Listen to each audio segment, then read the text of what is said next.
দাজ্জাল তো অনেক পরের কথা।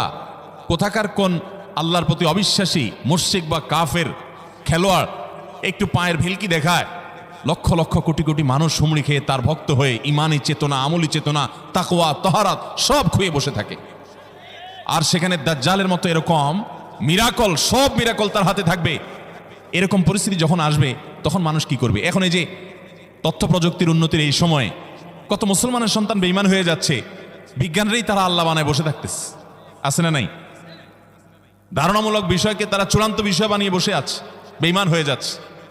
এবং টাকার যে কারিশমা, টাকা দিলে সব হয়ে যায়, টাকা নাই তো কিছুই হয় না। এই জন্য বেঈমান হয়ে অনেকে বলে যে টাকাই নাকি দ্বিতীয় খোদা, নাউজুবিল্লাহ।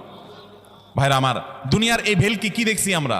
কিয়ামতের আগে ভেলকি আরো অনেক দেখবে আমাদের পরবর্তী প্রজন্ম, আমাদের ছেলে মেয়েরা, নাতিপুতিরা আরো অনেক ভেলকি দেখবে। এমন ভেলকি দেখবে যে তাদের আল্লাহর প্রতি ঈমান আনা, আখিরাতের প্রতি বিশ্বাস করাটা কঠিন থেকে কঠিন হয়ে যাবে।